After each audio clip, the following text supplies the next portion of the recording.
Hi friends, நான் உங்க Varadaraja and welcome to our channel. இன்னைக்கு நம்ம episode 537 subscribers real life ghost experience தாங்க வந்து பார்க்க போறோம். காதல் தோல்வி இருக்கிறதுலயே மிகவும் கொடூரமான ஒரு வழி அப்படின்னு சொல்லலாம். காதல் தோல்வியில இருந்தா நம்மளுடைய மைண்ட் நம்ம கிட்ட இருக்காது, நம்மளுடைய மைண்டை நம்மளால கண்ட்ரோல் பண்ண முடியாது. அதனால நிறைய டிசிஷன்ஸ் எடுப்போம். எடுக்கிற 99% ஆஃப் த டிசிஷன்ஸ் வந்து தவறான டிசிஷன்ஸா தான் இருக்கும் அப்படின்னு வந்து சொல்றாங்க. வெல், நீங்க அந்த மாதிரி ஒரு சிச்சுவேஷன்ல இருந்து நீங்க ஏதாவது ஒரு டிசிஷன் எடுக்கிறீங்க, அந்த டிசிஷன்னால நீங்க ஒரு பிரச்சனையில மாட்டிக்கிட்டீங்க, அதுலயும் குறிப்பா ஒரு அமானுஷமான பிரச்சனையில மாட்டிக்கிட்டீங்க அப்படின்னா அப்போ உங்களுடைய மனநிலைமை எப்படி இருக்கும்ன்றத மட்டும் கொஞ்சம் யோசிச்சு பாருங்க. ஏன்னா இன்னைக்கு நீங்க பார்க்க போற நிகழ்வுல அப்படிப்பட்ட மிகவும் சுவாரஸ்யமான சம்பவம் தாங்க காத்துக்கிட்டு இருக்கு. இந்த சம்பவத்தை நீங்க பார்க்கறதுக்கு முன்னாடி நீங்க நம்ம சேனலுடைய புதிய பார்வையாளராக இருந்தாலும் சரி, இல்லைனா நம்மளுடைய சேனலை பார்த்துட்டு இருக்கீங்க, சப்ஸ்கிரைப் பண்ணாம பார்த்துட்டு இருக்கீங்க அப்படின்னா தயவுசெய்து சப்ஸ்கிரைப் பண்ணிக்கோங்க. கூடவே இருக்கிற பெல் ஐகானை கிளிக் பண்ணிக்கோங்க. அப்பதான் நான் எவ்ரி ஆல்டர்னேட்டிவ் டே போடுற வீடியோ உங்களால உடனே பார்க்க முடியும். இப்போ வாங்க ஸ்ட்ரைட்டா வீடியோக்குள்ள போலாம்.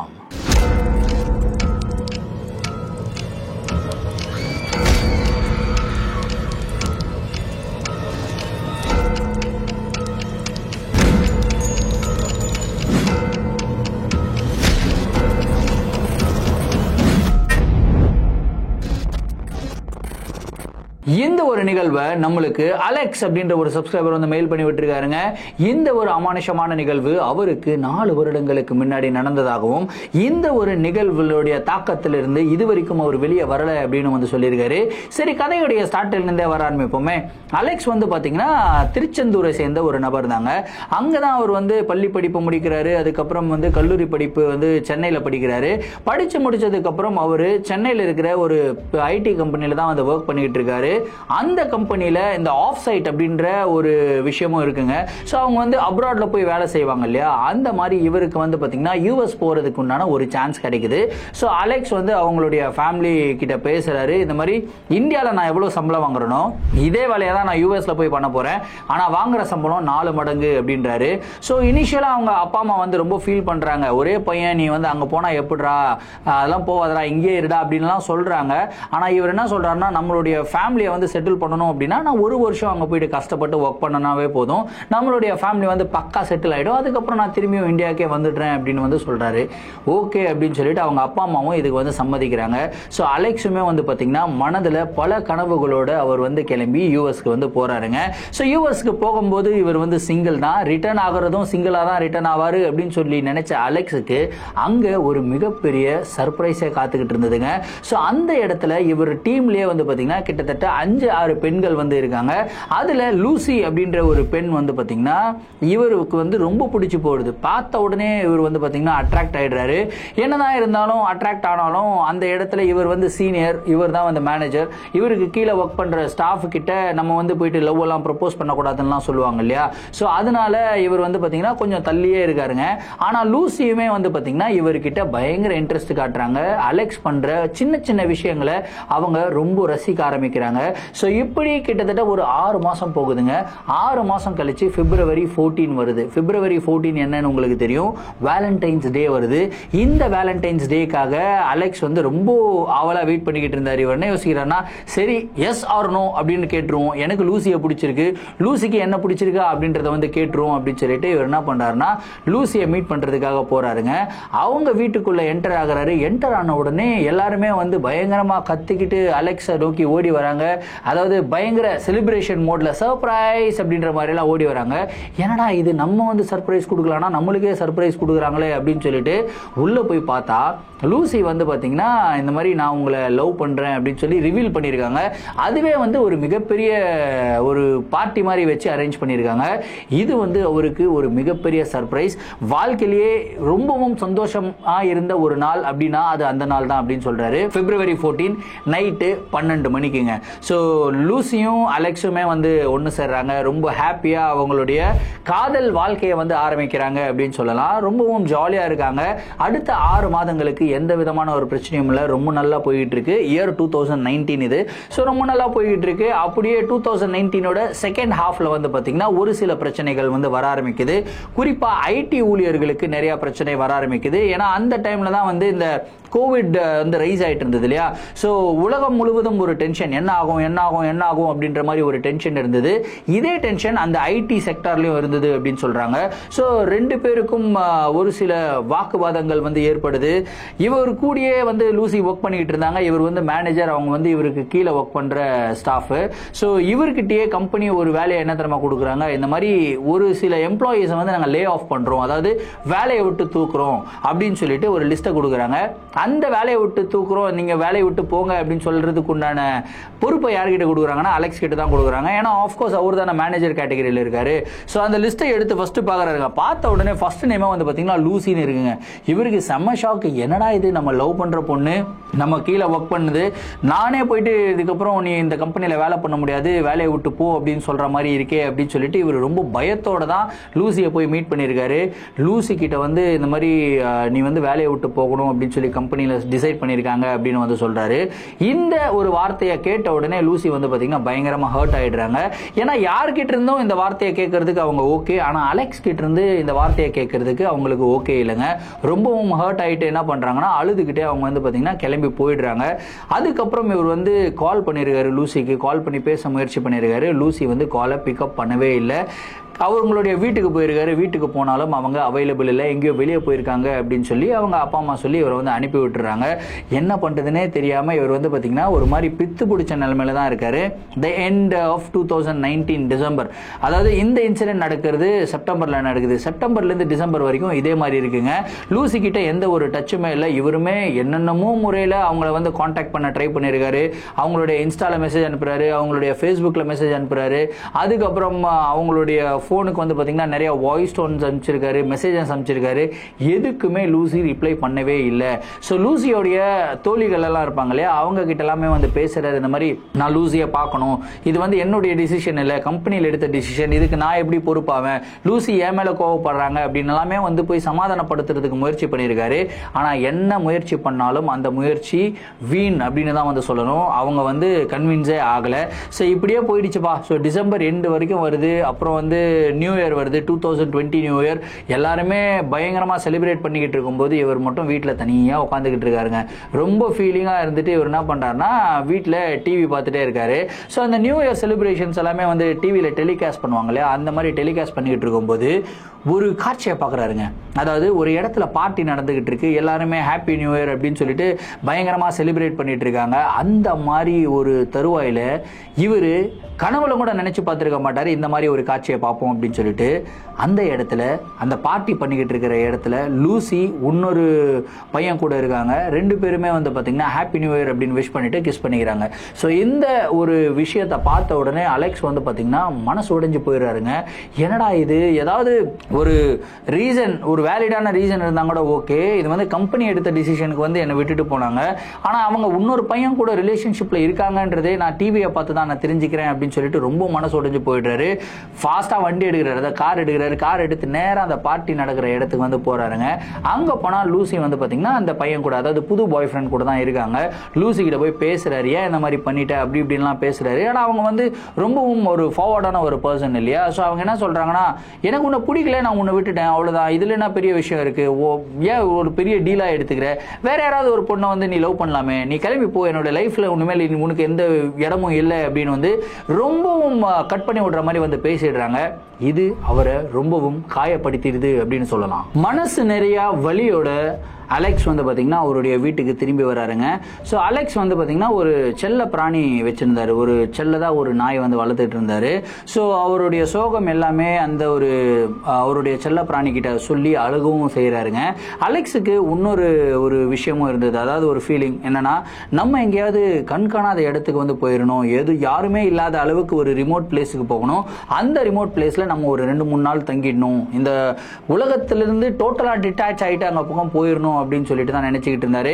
இப்படியே ஒரு 2-3 மாசம் போகுதுங்க. 2-3 மாசத்துல என்ன ஆச்சுன்னு உங்களுக்கு நல்லா தெரியும். ஸோ மார்ச் 2020 வருது. உலகமே வந்து ஸ்தம்பிச்சு போன ஒரு மாதம் அப்படின்னு சொல்லலாம். உலகத்துல வேற யாருமே வந்து வீட்டை விட்டு வெளியே வரக்கூடாது, எல்லாருமே வீட்டுக்குள்ள தான் இருக்கணும் அப்படின்ற ஒரு ரூலை வந்து போடுறாங்க. ஸோ அலெக்ஸுமே வீட்டில இருந்து வந்து வேலை செய்ய ஆரம்பிச்சாருங்க. ஸோ இனிஷியலா ஒரு மாசம் வந்து பாத்தீங்கன்னா வீட்டுக்குள்ள இருந்து வேலை பண்றாரு. பட் என்னதான் இருந்தாலும் வீட்டுக்குள்ள இருந்து வேலை பண்றது ரொம்பவும் கொடுமையான ஒரு விஷயங்க. அவர்னால வேலையில கம்ப்ளீட்டா கான்சென்ட்ரேட் பண்ண பண்ணவே முடியல. அவருக்கு வெளியே போகணும், இன்ஃபேக்ட் வீட்டுக்குள்ளே தான் இருக்கும், யாருமே இல்லாத ஒரு சூழ்நிலையில தான் இருக்கும். இப்படி இருந்தாலுமே எனக்கு ரொம்ப வெக்ஸாக இருக்கேன், நான் நேச்சர் கூட இருக்கணும் அப்படின்னு சொல்லி அலெக்ஸ் வந்து ஆசைப்படுறாருங்க. அப்படிதான் அவர் வந்து பார்த்தீங்கன்னா அவருடைய ஃப்ரெண்ட்ஸ் கிட்டலாம் பேசிக்கிட்டே இருக்கும்போது, அதாவது ஃபோன்லலாம் பேசிப்பாங்களே, அவங்களுடைய ஆஃபீஸ் கொலீக்ஸ் கிட்ட பேசிக்கிட்டே இருக்கும்போது ஒருத்தர் வந்து சொல்கிறாரு, இந்த மாதிரி ஒரு ஹாண்டட் ஃபாரஸ்ட் ஒன்று இருக்குது, அது வந்து பயங்கர ரிமோட் பிளேஸு, அங்கே போகிறது வந்து ரொம்பவும் டேஞ்சரஸான ஒரு விஷயம், ஏன்னா அந்த இடத்துல நிறைய ஆன்மாக்கள் சுற்றிக்கிட்டு இருக்கிறதா அவங்க வந்து சொல்லியிருந்தாங்க. ஆனால் இது எல்லாமே கட்டுக்கதைகள் சொல்லி தான் நான் நினைக்கிறேன். ஆனால் அந்த இடத்தோட நேச்சர் வந்து வேற லெவலாக இருக்கும். அந்த இடத்துல இந்த பனிக்கரடிகளெல்லாம் இருக்குது, அதுக்கப்புறம் வந்து உல்ஃப் எல்லாமே வந்து நிறையா சுற்றிக்கிட்டு இருக்கு. ஆனால் அந்த இடத்துக்கு போகிறது ரொம்ப டேஞ்சரஸ். ப்ளஸ் அது வந்து அல்ட்ரா ப்ரொடெக்டட் ஏரியாவும் கூட. அந்த இடத்துல பல வருடங்களுக்கு முன்னாடி ஒரு மைன், அதாவது மைன்னா இந்த நிலக்கரி எல்லாமே தோண்டுவாங்க இல்லையா, அந்த வேலைகள் வந்து நடந்துகிட்டு இருந்ததுங்க. ஆனால் அந்த இடத்துல நிறைய மரணங்கள் வந்து ஏற்பட்டிருக்கு. அதாவது ஒரு சுரங்கத்தில் வேலை பண்ணிக்கிட்டு இருக்கும்போது கண்டிப்பாக நிறைய விபத்துகள் நடக்கிறது சகஜம் தானே. அந்த மாதிரி விபத்துகளில் நிறைய பேர் வந்து இறந்து போயிருக்காங்க. அவங்களுடைய ஆன்மாக்கள் தான் இப்போ அங்கே சுற்றிக்கிட்டு இருக்கு அப்படின்னு வந்து சொல்கிறாங்கன்னு சொல்லிட்டு அவர் வந்து ஒரு ஸ்டோரியை சொல்கிறாருங்க. இந்த பிளேஸை பற்றி இவர் கேட்டதுக்கப்புறம், அதாவது அலெக்ஸ் கேட்டதுக்கப்புறம் அந்த பிளேஸுக்கு போகணும் அப்படின்ற ஒரு தாட் இவருடைய மனசுக்குள்ள ஸ்ட்ராங்கா வர ஆரம்பிக்குது.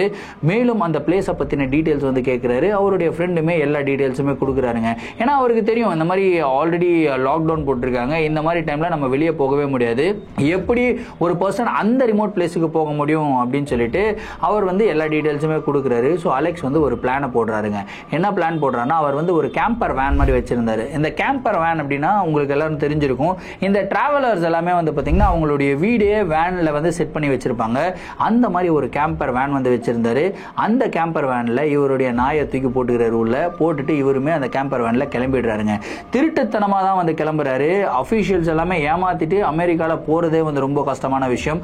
அதை எப்படி மேனேஜ் பண்ணாருன்னு தெரியல. ஆனா இவர் வந்து பாத்தீங்கன்னா அபிஷியல்ஸ் எல்லாமே ஏமாத்திட்டு அவர் நைட்டோட நைட்டா அந்த இடத்துக்கு வந்து போயிடுறாருங்க. அந்த ரிமோட் பிளேஸுக்குள்ள போகும்போதே இவர் வந்து பாக்குறாரு பிட்ச் டார்க் கண்டிஷன்ஸ், அதாவது பயங்கர இருட்டு. ஆனால் அந்த இடத்துல ஒரு விதமான ஒரு சைலன்ஸும் இருக்கு. ப்ளஸ் வெளியே வந்து பார்க்குறாரு, அந்த நேச்சர் வியூ இருக்கு இல்லையா, அந்த நேச்சர் வியூ வந்து ரொம்ப சூப்பராக இருக்கு, ரொம்ப சில்லுன்னு இருக்கு கிளைமேட் வேற. இவர் இருக்கிறது வந்து ஒரு மலைப்பகுதி மாதிரி இருக்கிற ஏரியா, இன்னும் கொஞ்சம் மேலே போனால் பனி பொழிவெல்லாம் இருக்குங்க. ஸோ இந்த மாதிரி ஒரு இடத்துல இருக்கிறதே வந்து ரொம்ப மன நிம்மதியாக இருக்கு. என்ன ஆனாலும் சரி, எப்படி இருந்தாலும் ரிமோட்டில் தான் நம்ம வேலை பண்ண போகிறோம், வீட்டில் உட்காந்து வேலை பண்ணுறதுக்கு நம்ம இங்கே உட்காந்தே வேலை பண்ணலாமே, அடுத்த ஒரு மாதம் ஆனாலும் சரி 2 மாதம் சரி இங்கேயே நம்ம இருக்கலாம் அப்படின்னு சொல்லி இவர் வந்து முடிவு எடுத்துறாருங்க. முடிவு எடுத்துட்டு இவர் வந்து பாத்தீங்கன்னா இவருடைய வேன்ல உட்காந்து சமைச்சிட்டு அவருடைய நாய்க்கும் கொடுத்துட்டு இவர் வந்து சாப்பிடுறாருங்க. சாப்பிட்டுக்கிட்டே இருக்கும்போது அட்டர் சைலன்ஸ் தான், வெளியே எந்த விதமான ஒரு சவுண்டுமே இல்லை. இன்ஃபேக்ட் வெளியே அந்த காத்தடிக்குது தெரியுமா, மைல்டா காத்தடிச்சாங்க நம்மளுக்கு கேட்குமே, அந்த மாதிரி வந்து இவருக்கு கேட்குதுங்க. அந்த மாதிரி கேட்டுக்கிட்டு இருக்கும்போது திடீர்னு வந்து பாத்தீங்கன்னா அந்த இடத்துல ஒரு ஸ்கிரீமிங் சவுண்ட், அதாவது ஒரு கதறல் சத்தம் வந்து கேட்குதுங்க. அந்த கதறல் சத்தம் ஒரு ஆணுடைய கதறல் சத்தம் மாதிரி கேட்குது. கதறல் சத்தத்துக்கு அப்புறம் ஹெல்ப் மீ அப்படின்னு சொல்ற மாதிரி கேட்குதுங்க. இவருக்கு வந்து பட்டுன்னு நிறுத்துறாரு, சாப்பிட்டுக்கிட்டே இருக்காரு, சாப்பிட்டுட்டு பட்டுன்னு நிறுத்திட்டு ஒத்து கவனிக்கிறாரு. என்னடா இது கதறல் சத்தம் மாதிரியா இருக்கு, ஒருவேளை எனக்கு மட்டும்தான் கேட்குதா அப்படின்னு சொல்லிட்டு இந்த பக்கம் அவருடைய நாயை பார்க்குறாரு. நாயும் வந்து பார்த்தீங்கன்னா பட்டுன்னு இப்படி திரும்பி பார்க்குது. ஸோ அப்படி திரும்பி பார்க்கும்போது இவர் புரிஞ்சுக்கிறாரு, நாய்க்குமே இந்த சவுண்டு கேட்டிருக்கு அப்படின்றத புரிஞ்சுக்கிறாரு. புரிஞ்சுட்டு இவர் வந்து பார்த்தீங்கன்னா மெதுவாக அவருடைய கேம்பர் வேனுடைய டோரை வந்து ஓப்பன் பண்ணி எட்டி பார்க்குறாருங்க. எட்டி பார்த்தா லெஃப்ட் ரைட்டு பெரிய ரோடாக போய்கிட்டு இருக்கு. இவர் வந்து பார்த்தீங்கன்னா ஒரு மரங்களுக்கு நடுவில் எடுத்துகிட்டு வந்து இவருடைய கேம்பர் வேனை பக்காவாக செட் பண்ணி வச்சிருக்காரு. வெளியேந்து பார்த்தா கூட இந்த இடத்துல கேம்பர் வேன் இருக்கிற மாதிரியே வந்து தெரியாதான். ஏன்னா அது வந்து பாத்தீங்கன்னா ப்ராப்பரா கேமஃப்ளாஜ் பண்ணுவாங்கன்னு சொல்லுவாங்க இல்லையா, அந்த மாதிரி இலைகள் எல்லாம் போட்டு ஃபுல்லா மூடி அந்த இடத்துல ஒரு வேனே இல்லாத மாதிரி வந்து செட் பண்ணி வச்சிருக்காருங்க. இந்த மாதிரி சவுண்டு கேட்ட உடனே இவருக்கு மனசெல்லாம் அப்படியே படப்படான்னு அடிக்குது. உண்மையிலேயே யாருக்காவது உதவி தேவைப்படுதோ அப்படின்னு சொல்லிட்டு இவர் என்ன பண்றாருன்னா, இவருடைய நாயக் வேனுக்குள்ளே வச்சிடுறாரு, டோரை லாக் பண்ணிடுறாரு. டோரை லாக் பண்ணிட்டு டார்ச் லைட் எடுத்துக்கிறாரு. டார்ச் லைட் எடுத்து இவர் வந்து நடந்து போக ஆரம்பிக்கிறாரு. கொஞ்ச தூரம் நடந்து போய்கிட்டே இருக்கும்போது இவருக்கு பின்னாடி யாரோ நடந்து வர சவுண்ட் வந்து இவருக்கு கேக்குதுங்க. நல்லா அந்த இலைகள் மேல நடந்து வர சவுண்ட் வந்து கேக்குது. இவர் பின்னாடி திரும்பி டார்ச் அடிக்கிறாரு. டார்ச் அடிச்சா அந்த இடத்துல யாரும் இல்லை. என்னடா இது யாருமே இல்லையே அப்படின்னு சொல்லிட்டு முன்னாடி திரும்பி அடிக்கிறாரு. கொஞ்ச தூரம் கழிச்சு திரும்பியும் வந்து பாத்தீங்கன்னா அதே சவுண்டு கேக்குது. அதாவது அதே கதறல் சவுண்ட் வந்து கேக்குது. அந்த கதறல் சவுண்டுக்கு அப்புறம் ஹெல்ப் மீ அப்படின்ற ஒரு வேர்டு வந்து கேக்குதுங்க. இதை கேட்ட உடனே இவர் கொஞ்சம் இன்னும் ஸ்பீடா நடந்து போக ஆரம்பிக்கிறாரு. அப்படியே ரொம்ப தூரம் நடந்து போயிடுறாரு. கிட்டத்தட்ட இவருடைய கேம்பர் வேன்ல இருந்து இவர் போன டிஸ்டன்ஸ் வந்து பாத்தீங்கன்னா 2 கிலோமீட்டர் டிஸ்டன்ஸ்க்கு வந்து போயிடுறாருங்க. அந்த இடத்துல டார்ச் அடித்து பார்க்குறாரு. பார்த்தா யாருமே கிடையாது. இன்ஃபேக்ட் அவர் வந்து ஒரு எட்ஜுன்னு சொல்லலாம், அது மலையோடைய உச்சின்னு சொல்லலாமே, அந்த மாதிரி ஒரு உச்சிக்கு வந்து வந்துடுறாரு. அதுக்கு மேலே போனார்னா அவர் வந்து கீழே விலக வேண்டியது தான். அப்படியே எட்டி பார்க்குறாரு. எட்டி பார்த்தா அந்த இடத்துல இருந்து கதறல் சவுண்ட் வருது. மலை அடிவாரத்திலிருந்து கீழே தான் இவருக்கு வந்து ஹெல்ப் மீ அப்படின்ற ஒரு சவுண்ட் வந்து கேட்குதுங்க. இது கேட்ட உடனே இவர் வந்து புரிஞ்சுக்கிறாரு, இந்த இடத்துல ஏதோ ஒரு சீன் நடக்குதுப்பா அப்படின்னு சொல்லிட்டு இவர் வந்து அந்த இடத்துல இருந்து ரிட்டர்ன் வந்துகிட்டு இருக்காரு. இவர் நடந்து வந்தது என்னமோ நடந்து வந்துட்டாரு. ஆனால் ரிட்டர்ன் போற வழி வந்து பாத்தீங்கன்னா மறந்துடுறாரு. என்னடா இது ரிட்டர்ன் போற வழி எதுனே தெரியலடா, இந்த பக்கம் எல்லா வழியும் ஒரே மாதிரி இருக்கு அப்படின்னு சொல்லிட்டு, ஏன்னா லைட்டும் இல்லை இவர்கிட்ட இருக்கிற ஒரே டார்ச் லைட்டு. அந்த டார்ச் லைட்டோட வெளிச்சத்தை வச்சுதான் இவர் வந்து போய் ஆகணும். அந்த இடத்துல சுத்தமா லைட்டும் கிடையாது, அடர்ந்த காடுகள் மாதிரி. அதே டைம்ல வந்து பாத்தீங்கன்னா ஓநாய்கள் ஊளையிடுற சவுண்ட் வந்து கேக்குதுங்க. இந்த ஓநாய்கள் ஊளையிடுற சவுண்ட் கேட்ட உடனே இவருக்கு அப்படியே வந்து பயங்கர பயம். ஏன்னா அந்த இடத்துல அமானுஷங்கள், திருட்டு பயம் அதெல்லாம் அப்பாற்பட்ட விஷயம். ஆனா அந்த இடம் வந்து ரொம்ப டேஞ்சரஸ் சொன்ன காரணமே என்னன்னா அந்த இடத்துல வைல்ட் அனிமல்ஸ் ஜாஸ்தி. ஸோ வைல்ட் அனிமல்ஸுக்கு இறையா நம்ம மாட்டிட்டோம்னா என்னடா பண்றதுன்ற ஒரு பதட்டத்திலே அவர் நடந்து போய்கிட்டே இருக்கும்போது பட்டுன்னு வந்து பாத்தீங்கன்னா ஏதோ ஒரு கம்பி தடுக்கிற மாதிரி இருக்கு. அப்படியே தடிக்க விட்டு கீழே விழுகிறாரு. என்னடா இது கம்பி தடுக்கிற மாதிரியே இருக்கு அப்படின்னு சொல்லி எழுந்து பார்த்தா அந்த இடத்துல ஒரு ரயில்வே ட்ராக் இருக்குங்க. இந்த ரயில்வே ட்ராக் எதுக்கு போடப்பட்டிருந்தது அப்படின்னா அது வந்து பேசஞ்சர்ஸ் போயிட்டு வர ட்ரெயின் கிடையாது. நான் சொன்னல இந்த இடத்துல சுரங்கங்கள்ல வந்து நிலக்கரி எல்லாம் தோண்டுவாங்க, ஒரு வேலைகள்லாம் பண்ணிட்டு இருந்தாங்க, மைனிங் ஒர்க் பண்ணிட்டு இருந்தாங்க இல்லையா. ஸோ அந்த மைனிங் முடிச்சுட்டு அப்படியே அந்த ஒரு ட்ரெயின் மாதிரி இருக்கும், அந்த குட்ஸ் ட்ரெயின் மாதிரி சின்ன ட்ரெயின், அந்த ட்ரெயின்ல தான் வந்து எல்லா பொருள்களும் எடுத்துட்டு வருவாங்க. ஸோ அதுக்காக போடப்பட்ட ரயில்வே ட்ராக் அது. ஆனா இந்த ரயில்வே ட்ராக்கை பார்க்குறாரு. ஆனா இந்த எங்க அந்த சுரங்கங்கள் தோணுனாங்க அப்படின்னு தெரியல. இவர் அந்த ட்ராக்ல அப்படியே நடந்து போய்கிட்டே இருக்காருங்க. கரெக்டா ட்ராக்ல நடந்து போய்கிட்டே இருக்கும்போது தூரத்துல இருந்து யாரோ இவரை நோக்கி ஓடி வர மாதிரி ஒரு பிம்பம் வந்து தெரிஞ்சுதுங்க. இவருக்கு பயம், என்னடா இது இந்த இடத்துல யாருமே இல்லைன்னு நினைச்சோம், தூரத்துல இருந்து யாரும் ஓடி வராங்களே அப்படின்னு சொல்லிட்டு உத்து பார்த்தா சர்வம் ஓடி வராருங்க. பயங்கர ஸ்பீடா ஓடி வராரு. அதை பார்த்த உடனே இவர் பயந்துட்டு ஐயோ என்ன பண்றதுன்னு இந்த பக்கம் திரும்பலானும் போது பட்டுன்னு டார்ச் லைட் அடிச்சு பார்க்கறாரு. அடிச்சு பார்த்த உடனே செம்ம ஷாக்கு. ஏன்னா ஓடி வர பர்சன் வந்து பாத்தீங்கன்னா அவருக்கு கழுத்தே கிடையாதுங்க, அதாவது தலையே கிடையாது, கழுத்து வரைக்கும் வெட்டப்பட்டிருக்கு, வெறும் முண்டை மட்டும் ஓடி வருதுங்க. அப்படியே ரத்தம் வந்து அப்படியே சரசரன்னு வந்துகிட்டு இருக்கு. அப்படியே ஓடி ஃபாஸ்டா இவரை நோக்கி ஓடி வருதுங்க. இவர் அப்படியே பயத்துல கண்ணை மூடிக்கிறாருங்க. கண்ணை மூடணுன்னு அந்த உருவம் வந்து இவரை கிராஸ் பண்றது இவர் வந்து லிட்டரலா ஃபீல் பண்றாருங்க. கிராஸ் பண்ண உடனே அவர் அப்படியே கண்ணை திறந்து பார்க்கறாரு. எனக்கு எதுவும் ஆகலையா அப்படின்னு பார்த்தா இவருக்கு எதுவுமே ஆகல. பின்னாடி திரும்பி பார்த்தா அந்த இடத்துல எந்த ஒரு உருவமும் இல்லை. அதுக்கப்புறம் ஏன் இவர் அங்கே நிற்கிறாரு, அந்த ட்ராக்கை விட்டு இறங்குறாரு. இறங்கி ஃபாஸ்டா ஓட ஆரம்பிக்கிறாரு. ஓடி போயிட்டு சுத்தி முத்தி பார்க்கறாரு. இவருடைய கேம்பர் வேன் எங்க வச்சிருக்காருன்னே தெரியல. கேம்பர் வேனை வேற பயங்கரமா கேமோஃப்ளாஜ் பண்ணியிருக்காரு. அதாவது இலைகள் எல்லாம் போட்டு மரங்களுக்கு நடுவுல ஒரு மரம் மாதிரி வந்து செட் பண்ணி வச்சிருக்காருன்னா பாருங்களேன். வெளியிருந்து பார்த்தா கேம்பர் வேணும் தெரியாது. ஐயோ இந்த மாதிரி வேற பண்ணிட்டோமே, எப்படிடா நம்ம கண்டுபிடிக்கிறது நம்மளுடைய வண்டியை, தன்னுடைய நாய், அதாவது மைலோ, அந்த நாயோட பேரு மைலோ வேற விட்டு வந்துட்டோமே அப்படின்னு சொல்லிட்டு பதட்டத்திலே அவர் வந்து பாத்தீங்கன்னா ஓடுறாரு. ஒரு 4 வழி தெரியுதுங்க. 4 வழியில பேக் அண்ட் ஃபோர்த் ஓடுறாரு. ஓடிக்கிட்டு இருக்காரு. ஓடிக்கிட்டே இருக்கும்போது இவர் கூடவே வந்து திரும்பியும் அதே மாதிரி ஒரு சவுண்ட், ஹெல்ப் மீன்ற சவுண்ட் மட்டும் இவருக்கு கேட்டுக்கிட்டே இருக்கு. இவர் ஒரு ரோட்டு பக்கம் ஓடினா இன்னொரு ரோட்ல இருந்து ஹெல்ப் மீ அப்படின்ற ஒரு சவுண்ட் கேட்குது. அந்த ரோட்டு பக்கம் ஓடினா இந்த ஆல்ரெடி ஒரு ரோட்ல ஓடி இருந்தார் இல்லையா, அந்த ரோட்ல இருந்து ஹெல்ப் மீ அப்படின்ற ஒரு சவுண்ட் கேட்குது. ஒருத்தர் சிரிக்கிற மாதிரி சவுண்ட் கேட்குது. அப்படியே கிட்டத்தட்ட ஒரு அரை மணி நேரம் இதே மாதிரி ஒரு டென்ஷன்ல வந்து இருக்காருங்க. அரை மணி நேரம் கழிச்சு இவர் வந்து பாத்தீங்கன்னா இந்த 4 ரோடும் ஒன்னு சேரும் இல்லையா, அந்த இடத்துக்கு வந்து நின்று மூச்சு வாங்கிட்டே இருக்காருங்க. கரெக்டா மூச்சு வாங்கிக்கிட்டே இருக்கும்போது திடீர்னு வந்து பாத்தீங்கன்னா இவருக்கு கண்ணு கெட்டின தூரத்துல, அதாவது ஒரு 500 மீட்டர் டிஸ்டன்ஸ்ல திடீர்னு ஒரு வெளிச்சம் வருதுங்க. அந்த வெளிச்சத்தை அப்படியே உத்து பார்த்தா அந்த வெளிச்சத்துக்கு கீழே ஒரு நபர் நின்றுகிட்டு இருக்காரு. கையில் ஒரு மிகப்பெரிய கோடாலியை வச்சு நின்றுகிட்டு இருக்காரு. அவருடைய ட்ரெஸ் வந்து பார்த்தீங்கன்னா இந்த மாதிரி மைனிங் ஒர்க் பண்ணுவாங்க இல்லையா, அதாவது சுரங்கங்களில் வந்து வேலை பண்ணுவாங்க இல்லையா, அந்த மாதிரி ட்ரெஸ் வந்து போட்டிருக்காங்க. இவர் பூட்ஸ்லேருந்து அப்படியே பார்த்துக்கிட்டே வர்றாரு. அப்படியே பூட்டு போட்டிருக்காரு, ஒரு மாதிரி அந்த மைனிங் சூட் வந்து போட்டிருக்காரு, கையில் கோடாலி இருக்குது, எல்லாமே பார்க்குறாருங்க. அப்படியே மேலே பார்க்குறாரு. மேலே பார்த்தா ஒரு மிகப்பெரிய ஷாக் என்னன்னு கேட்டிங்கன்னா, அங்கே நின்று இருக்கிற நபருக்கும் தலை இல்லை. தலை வந்து வெட்டப்பட்ட நிலையில இருக்குங்க. கையில ஒரு கோடாலி இருக்கு. கோடாலி இப்படி தூக்குறாரு. தூக்கிட்டு ஃபாஸ்டா இவர் நோக்கி ஓடி வர்றாருங்க. ஓடி வந்த உடனே இவர் செம்ம ஸ்பீட்ல ஓடுறாரு. அதாவது எந்த ரூட்ல போறான்றதுலாம் தெரியல.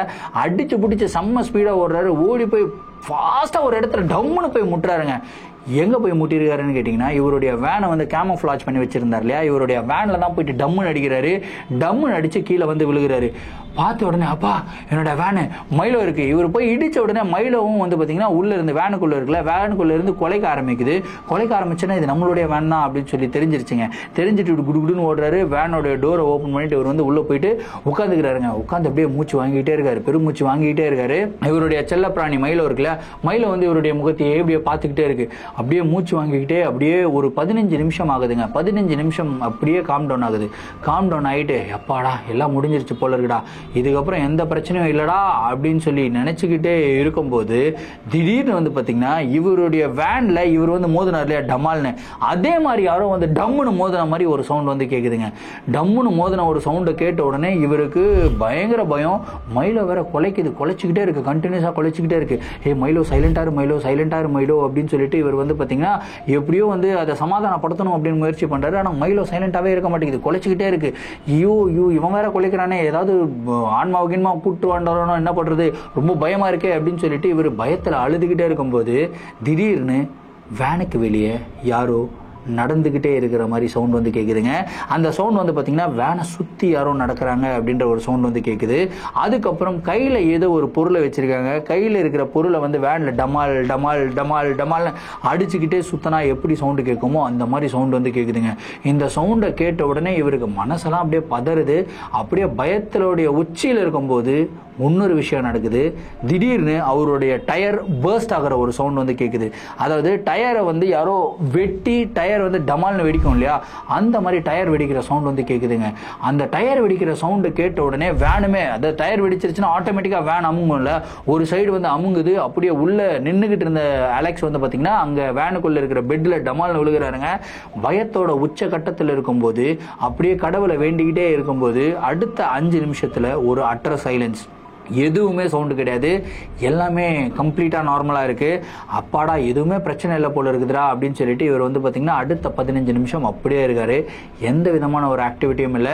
மைலோவும் குலைச்சிக்கிட்டே இருந்த மைலோ இப்ப சைலண்ட் ஆயிருச்சு. ஸோ மைலோவுக்கும் தெரிஞ்சிருச்சு எதுவும் இல்லை போல இருக்கே அப்படின்னு சொல்லிட்டு இவர் என்ன பண்றாருன்னா மைலோ சாப்பிட்டியா அப்படின்னு வந்து பார்த்தா மைலோ சாப்பிடவே இல்லை. சாப்பாடு அப்படியே வச்சிருக்கு. சரி நீ சாப்பிடு அப்படின்னு சொல்லி மைலோ கொடுத்துட்டு இவருக்கும் செம்ம பசி. ஏன்னா சாப்பிட எழுந்து போயிட்டாரு. இவருமே எடுத்து சாப்பிட ஆரம்பிக்கிறாருங்க. கரெக்டா சாப்பிட்டுட்டு சரி கொஞ்ச நேரம் அப்படியே உட்காந்துட்டு படுத்து தூங்கிடலாம். தூங்கிட்டு காலையில எழுந்து அந்த டயருக்கு என்னாச்சோ நம்ம வந்து ஸ்டெஃப்னி டயர் வச்சிருப்பாங்களே அதை வந்து மாத்திக்கலாம் அப்படின்னு சொல்லிட்டு இவர் வந்து படுத்து தூங்குறாருங்க. இவரு படுக்கும்போது கிட்டத்தட்ட 1 மணி ஆயிட்டு இருக்குங்க. ஒரு 3 மணி வரைக்கும் நல்ல டீப் ஸ்லீப்ல இருக்காருங்க. நல்லா தூங்கிக்கிட்டு இருக்கும்போது திடீர்னு வந்து பாத்தீங்கன்னா இவருடைய வேனை பிடிச்சி யாரோ ஆட்டினா எப்படி இருக்குமோ அந்த மாதிரி இவருடைய வேன் வந்து ஆடுதுங்க. அப்படி ஆடின உடனே இவர் என்ன பயப்படுறாருன்னா ஒரு மாதிரி நிலநடுக்கம் ஏதோ வந்துருச்சோ அப்படின்னு சொல்லிட்டு பயத்துல இவர் வந்து எழுந்துக்கிறாருங்க. எழுந்து அந்த வேனுடைய டோரை ஓபன் பண்ணி வெளியே பார்த்தா வெளியே கம்ப்ளீட்டா நார்மலா இருக்கு. ஆனா வேன் மட்டும் கட கட கட கட கட கடன்னு ஆடுது.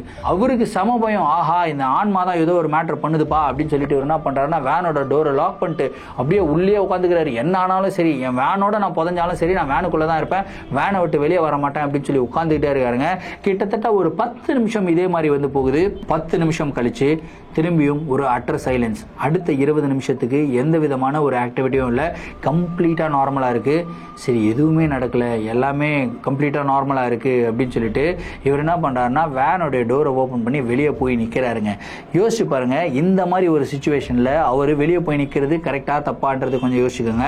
இவருடைய மனசு என்ன சொல்லுது அப்படின்னா வெளியே ஏதாவது ஆக்டிவிட்டி இருக்குதா, அந்த கோடாலி வச்சுக்கிட்டு ஒரு ஆன்மா நம்மளை துரத்துச்சு, அந்த ஆன்மா வந்து இப்போ இங்க இருக்குதா, இங்க வந்து போயிடுச்சா அப்படின்னு சொல்லி செக் பண்றதுக்காக இவர் வந்து வேனை விட்டு இறங்கி இருக்காரு.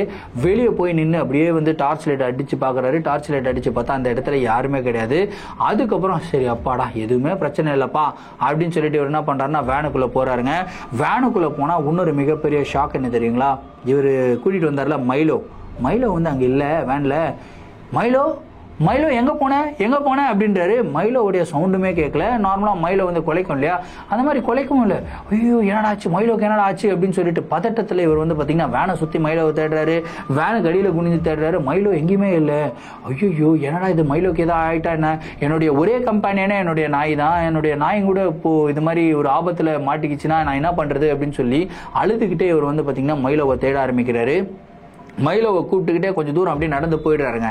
கொஞ்சம் தூரம் நடந்து போன உடனே அந்த இடத்துல ஒரு டனல் வந்து பார்க்குறாருங்க. இந்த டனலை பார்த்த உடனே இவருக்கு செம்ம பயம். என்னடா டனலுக்குள்ளே ஏதாவது ஒரு ஆபத்து இருந்தால் என்ன பண்ணுறதுன்னு யோசிச்சுக்கிட்டு அந்த டனல்ல இருந்து ரிட்டர்ன் ஆகிடலாம் அப்படின்னு சொல்லி டனல்ல இருந்து திரும்புறாரு. திரும்பும்போது மைலோ குலைக்கிற சவுண்டு டனலுக்குள்ள இருந்து கேட்குது. இந்த டனலுக்குள்ள இருந்து மைலோ குலைக்கிற சவுண்டை கேட்ட உடனே இவர் மனசெல்லாம் பதறிக்கிட்டு அப்படியே ஒரு டனலுக்குள்ள மெதுவாக நடந்து போக ஆரம்பிக்கிறாருங்க. அப்படியே கொஞ்சம் தூரம் அப்படியே நடந்து போய்கிட்டே இருக்கும்போது டனலுக்குள்ள இருந்து திடீர்னு யாரோ கதற மாதிரி சவுண்டு கேட்குது. மைலோ வந்து பயத்திலேயே கொலைச்சா எப்படி இருக்குமோ அந்த மாதிரி ஒரு சவுண்டு வந்து கேட்குதுங்க. அப்படியே அந்த சவுண்டை கேட்டு இவருடைய கண்ணில் இருந்து கண்ணீர் வந்துகிட்டே இருக்கு. மைலோவை நினைச்சு அழுதுகிட்டு இவர் வந்து ஃபாஸ்டா உள்ள நடந்து போறாரு. உள்ள நடந்து போனா அந்த இடத்துல பேட்ஸ், அதாவது இந்த வௌவால்கள் கூட்டம் இருக்கு இல்லையா, வௌவால்கள் கூட்டம் அளவுக்கு அதிகமா இருக்கு. அப்படியே ஒரு உள்ள நடந்து போகும்போது வௌவால்கள் எல்லாம் அப்படியே சரணு அப்படி நோக்கி பறந்து வருதுங்க. அந்த வௌவால்கள் பறந்து வரதை பார்த்து ரொம்ப பயந்து போய் இவர் என்ன பண்றாருன்னா அப்படியே கண்ணை மூடி அந்த இடத்துல நிக்கிறாரு. கண்ணை மூடிட்டு கண்ணை திறந்து பார்த்தா அந்த இடத்துல வௌவால்களும் கிடையாது, அந்த இடத்துல டனலுமே கிடையாது. அப்போ இவர் எங்க வந்திருக்காரு அப்படின்னு பார்த்தா இந்த சுரங்கம் இருக்கு இல்லையா, அதாவது மைனிங் ஒர்க் எல்லாம் பண்ணாங்கன்னு சொன்னல அந்த மாதிரி ஒரு சுரங்கத்துக்குள்ளதான் வந்து இவர் வந்து இருக்காருங்க. சுரங்கத்துக்குள்ள யாரோ வந்து வேலை செஞ்சுக்கிட்டு இருக்க மாதிரி டங் டங் டங்னு வேலை செய்வாங்க இல்லையா, அந்த மாதிரி வேலை செய்யற சவுண்ட் வந்து கேக்குதுங்க. இந்த வேலை செய்யறது யாரு அப்படின்னு சொல்லிட்டு இவர் வந்து டார்ச் லைட் அடிச்சு பாக்குறாரு. இவருடைய ஒரு மிகப்பெரிய ஒரு ஏரியால வந்து இருக்காரு. அந்த சுரங்கத்துக்குள்ளே இருக்கிற ஒரு மிகப்பெரிய ஏரியா, யாருமே வந்து வேலை செய்யல. அப்படியே அந்த பக்கம் ஒரு சின்னதா ஒரு வழி போகுது, அந்த சுரங்கத்துக்குள்ளே ஒரு வழி வந்து போகுது. சரி இந்த வழியில யாரோ வேலை பண்ணுவாங்களோ அப்படின்னு சொல்லிட்டு நினைச்சு அந்த வழிக்குள்ள என்டர் ஆகுறாரு. ஏன்னா இவருக்கு வந்து மைலோவை கண்டுபிடிக்கணும். அந்த வழிக்குள்ள என்டர் ஆகி இவர் அப்படியே உள்ள போறாரு. உள்ள போய் பார்த்தா அந்த இடத்துலயும் யாருமே இல்லை. ஆனா அவர் உள்ள போகும்போது வெளியே யாரோ அந்த டங் டங் டங்னு ஒர்க் பண்ற மாதிரி சவுண்ட் வந்து கேக்குதுங்க. இந்த சவுண்டை கேட்ட உடனே ரொம்ப பயந்துட்டே இருக்கும்போது திடீர்னு வந்து பாத்தீங்கன்னா மைலோவுடைய சவுண்டு கேக்குது. இந்த மைலோவுடைய சவுண்ட் எங்க கேக்குதுன்னு கேட்டீங்கன்னா இந்த சுரங்கத்துக்கு வெளியே கொலைச்சிக்கிட்டு இருக்க மாதிரி சவுண்டு கேக்குதுங்க. இந்த சவுண்டை கேட்ட உடனே இவர் ஃபாஸ்டா சுரங்கத்துல இருந்து ஓடி வராருங்க. ஓடி வரும்போது திடீர்னு இவருடைய காலை யாரோ பிடிச்சா எப்படி இருக்குமோ அந்த மாதிரி இவருடைய காலை யாரோ பிடிச்ச மாதிரி இருந்தது. இவர் அப்படியே டமால்னு தடிக்க விட்டு கீழே விழுகிறாருங்க. கீழே விழுந்த உடனே இவர் வந்து பாத்தீங்கன்னா ஏதோ ஒரு பொருள் மாதிரி இருந்தது, ஒரு மாதிரி வெட்டா இருந்த மாதிரி இருந்தது. அந்த பொருள் மேல போய் விழுகிறாருங்க. விழுந்த உடனே தொட்டு பார்க்கறாரு. தொட்டு பார்த்தா ஏதோ ஒரு ட்ரெஸ் மாதிரி இருந்திருக்கு. ஏன்னா இது ஏதோ ஒரு ட்ரெஸ் மாதிரி இருக்கே, ஏதோ பிசு பிசுன்னு கையில ஒட்டுதே அப்படின்னு சொல்லிட்டு டார்ச் லைட் எடுத்து அப்படியே கையில அடிக்கிறாருங்க. அடிச்சு பார்த்தா கையெல்லாம் ஒரே ரத்தம். பயத்துல அப்படியே வந்து டார்ச் லைட்டை கீழே அடிக்கிறாரு. கீழே அடிச்சா அந்த இடத்துல வேற யாரும் கிடையாது, ஒரு ஆன்மா கோடாலியை வச்சு நின்றுகிட்டு இருக்கும் இல்லையா, அந்த ஒரு ஆன்மா தான் வந்து பாத்தீங்கன்னா படுத்துக்கிட்டு இருக்குங்க. தலை கிடையாது, வெறும் உடம்பு மட்டும் இருக்கு. ஒரு கையை வந்து பாத்தீங்கன்னா இவருடைய காலில் வந்து பிடிச்சிக்கிட்டு இருக்கு, இன்னொரு கையில கோடாலி வந்து காலை வெட்டுறதுக்கு ரெடியா நின்றுகிட்டு இருக்க மாதிரி இருக்குங்க. இதை பார்த்த உடனே பயந்துட்டு எகிரி மிதிக்கிறாருங்க அந்த ஆன்மா மேல. மிதிச்சுட்டு அந்த இடத்துல இருந்து ஓடுறாரு பாருங்க செம்ம ஸ்பீடா. அந்த ஆன்மாவும் இவரை துரத்திக்கிட்டே வருது. கரெக்டா மைலோட சவுண்டை கேட்டு இவர் வந்து அப்படியே டிராவல் ஆயிட்டே இருக்காரு. பயங்கர ஸ்பீடா போறாரு. அப்படியே பயங்கர ஸ்பீடா போனா எதிரில் ஏதோ ஒண்ணு கிட்டத்தட்ட ஒரு 100 கிலோமீட்டர் ஸ்பீட்ல ஓடி வந்தா எப்படி இருக்கும், ஒரு சின்ன நாய் 100 கிலோமீட்டர் ஸ்பீட்ல ஓடி வந்து அப்படியே ஒரு மேல தாவுதுங்க. தாவுன உடனே அப்படியே அந்த நாயை பிடிக்கிறாரு. பிடிச்சு பார்த்தா அது வேற யாரும் கிடையாது, மைலோ தான். அப்பா மைலோ இங்கேதான் இருக்கிறியா, வா வா போலாம் அப்படின்னு சொல்லிட்டு அங்கிருந்து குடுகுடுன்னு ஓடுறாருங்க. அந்த கோடாலி வச்ச ஆன்மா வந்து பாத்தீங்கன்னா இவர் அப்படியே பின்னாடியே துரத்தி வந்துகிட்டே இருக்கு. பயங்கர ஸ்பீடா இவரும் ஓடுறாரு. திரும்பியும் இவர் எங்க போய் முட்டுறாருன்னு கேட்டீங்கன்னா இவருடைய கேம்பர் வேன்ல போய் முட்டுறாருங்க. கதவை திறந்துட்டு உள்ள போய் உட்கார்ந்தவர் தான். என்ன ஆனாலும் சரி, என்ன பிரச்சனை ஆனாலும் சரி, இந்த வேனை விட்டு நான் வெளியவே வரமாட்டேன் அப்படின்னு சொல்லி முடிவு பண்ணிட்டு மைலோ கிட்டே சொல்றாரு, மைலோ எங்கேயும் வெளியே போயிடாத, வேனுக்குள்ளே இரு, வேனுக்கு வெளியே போனா பயங்கர ஆபத்தா இருக்கு அப்படின்னு சொல்லிட்டு வேனுக்குள்ளேயே மைலோவை உட்கார வச்சுட்டு நைட்டு முழுவதும் வந்து பாத்தீங்கன்னா இவரு எதுவுமே வந்து ரியாக்ஷன் கொடுக்காம உள்ள உட்காந்துக்கிட்டே இருந்திருக்காரு. அன்னைக்கு நைட்டு முழுவதும் வெளியே பயங்கரமான ஒரு ஆக்டிவிட்டிஸ்ங்க. இந்த மாதிரி திடீர்னு அந்த வேனை வந்து டமால் டமால்னு தட்டுற மாதிரி ஒரு சவுண்டு, யாரோ அந்த வேனுடைய கண்ணாடிகளை உடைக்கிற மாதிரி சவுண்டு கேட்டிருக்கு. அதுக்கப்புறம் டயரை வந்து பஞ்சர் பண்ற மாதிரி ஒரு சவுண்டு இது கேட்டிருக்கு. அது மாதிரி 4 டயருமே வந்து பஞ்சர் பண்ணியிருக்காங்க. அதுக்கப்புறம் அப்படியே வந்து வெளியே ஓநாய்கள் ஊழையிடுற சவுண்ட் வந்து கேட்டிருக்கு. அதுக்கப்புறம் வெளியே வந்து பாத்தீங்கன்னா பாத்தீங்கன்னா யாரோ வேனை சுத்தி நடக்கிறாங்க அப்படின்ற மாதிரி ஒரு சவுண்ட் வந்து கேக்குதுங்க. இந்த டைம்ல என்ன ஆகுதுன்னு கேட்டீங்கன்னா அந்த இடத்துல ஒரு பனிப்பொழிவு நடக்குதுங்க. பனிப்பொழிவு அப்படின்னாவே வந்து ஃபுல்லா பனி ஆயிடும் இல்லையா, அந்த மாதிரி பனி ஆயிருக்கு. அப்படியே காலை வரைக்கும் வெயிட் பண்றாருங்க. காலை ஒரு 6 மணி ஆகுது, 7 மணி ஆகுது, 8 மணி ஆகுதுங்க. எல்லாமே பயங்கர சைலண்டா இருக்குங்க. 8 மணி ஆயிடுச்சு, எந்த பிரச்சனையும் இல்லை. இப்போ வந்து அட்லீஸ்ட் வேனை ஓபன் பண்ணி பார்க்கலாம் அப்படின்னு சொல்லி வேனை ஓபன் பண்ணி வெளியே பார்க்கறாரு. வெளியே பார்த்தா அவ்வளோ அளவுக்கு சூப்பரான ஒரு வியூ. ஃபுல்லா பனிச்சரிவு, ஃபுல்லா என்ன சொல்றது, பனியால கவர் பண்ணப்பட்ட ட்ரீஸ், அந்த ரோடு எல்லாமே பனியால கவர் ஆயிருக்கு. அந்த மாதிரி இருக்குங்க. அந்த மாதிரி இருக்கும்போது இவருடைய வேனுக்கு வெளியே பார்க்கறாரு. ஃபுல்லா பனி தானே இருக்கு. பனியில வந்து யாரோ பூட்ஸ் போட்டு நடந்து, அதாவது இந்த பக்கம் இந்த பக்கம் இந்த பக்கம் இந்த பக்கம் மாறி மாறி மாறி மாறி நடந்துகிட்டு இருந்தா எப்படி ஒரு கால் தடை அச்சு கிடைக்குமோ அந்த மாதிரி வந்து பாத்தீங்கன்னா கால் தடை அச்சு வந்து அந்த இடத்துல இருந்திருக்குங்க. அதுக்கப்புறம் இவருடைய டயர்ஸை போய் பார்த்திருக்காரு. டயர்ல அதாவது 4 டயர்ல கிட்டத்தட்ட 2 டயர் வந்து பாத்தீங்கன்னா பஞ்சர் ஆயிட்டு இருக்கு. இவர்கிட்ட ஒரு ஸ்டெப்னி இருக்கு. ஒன்னுல வந்து ஸ்டெப்னி மாட்டிடுறாரு. இன்னொன்னுல வந்து பாத்தீங்கன்னா இவரே வந்து பஞ்சர்லாம் போட்டு எல்லாமே பக்காவா மாட்டிட்டு அதுக்கப்புறம் சரி இதுக்கப்புறம் இங்க இருந்தா சரிப்பட்டு வராது, நம்ம உடனடியா கிளம்பணும் அப்படின்னு சொல்லிட்டு அன்னைக்கு காலையிலேயே வந்து பாத்தீங்கன்னா இவர் அந்த இடத்துல இருந்து கிளம்பி இருக்காருங்க. கிளம்பி எங்க வந்திருக்காருன்னா இவருடைய வீட்டுக்கு தான் வந்திருக்காரு. அதுலயும் ரொம்ப டிஃபிகல்ட்டா வந்து போலீஸ் கிட்ட எல்லாம் தப்பிச்சு கிப்பிச்சு இருந்து வீட்டுக்கு வந்திருக்காருங்க. வீட்டுக்கு வந்து உட்காந்துட்டு அப்பாடா அப்படின்னு சொல்லி பெருமிச்சு விட்டு மைலோவை பார்த்து, மைலோ இந்த வாட்டி ஒரு பயங்கரமான ஒரு எக்ஸ்பீரியன்ஸ் இல்ல, எப்பா நான் லவ் ஃபெயிலியர் ஆனதும் கூட இவ்வளவு அளவுக்கு நான் வருத்தப்படலடா சாமி, மைலோ நீ காணாம போனதுக்கு நான் பயங்கரமா வருத்தப்பட்டேன்டா, என்னென்னமோ நடந்தது நைட்டு, அது எல்லாம் உண்மையா பொய்யானு கூட என்னால கண்டுபிடிக்க முடியல. ஏன்னா அந்த இடத்துல இருந்தது உண்மை, பனியில வந்து அந்த கால் தடங்களை பார்த்தது உண்மை, நாம் போய் ஒரு பிணத்தின் மேல விழுந்தது உண்மை, ரத்த காயங்கள் ஏற்பட்டது உண்மை, என் கையெல்லாம் ரத்தமானது உண்மை. அப்படி ரத்தமாயிருந்ததுன்னா என்னுடைய ஷர்ட் எல்லாம் ரத்தமாயிருக்கணுமே அப்படின்னு சொல்லிட்டு ஷர்ட்டை பாக்குறாரு. ஷர்ட்டை பார்த்தா உண்மையிலேயே அவருடைய ஷர்ட் ஃபுல்லா பிளட்டா இருந்திருக்குங்க. இதை பார்த்த உடனே அவர் முடிவு பண்ணிடுறாரு, அந்த இடத்துல நிறைய அமானுஷமான ஆக்டிவிட்டிஸ் எல்லாம் நடந்துகிட்டு தான் இருக்கு. இன்ஃபேக்ட் அந்த இடத்துல சொல்லப்பட்ட கதைகள் எல்லாமே உண்மையான கதைகள் தான். ஆனா அந்த இடத்துடைய பிரைவசியை மெயின்டைன் பண்ணணும் அப்படின்றதுக்காக அது குறிப்பிட்ட எந்த இடம் அப்படின்றது வந்து அவர் வந்து சொல்லலைங்க. பொதுவா அமெரிக்கால ஒரு இடம் அப்படின்னு வந்து சொல்லிட்டாரு.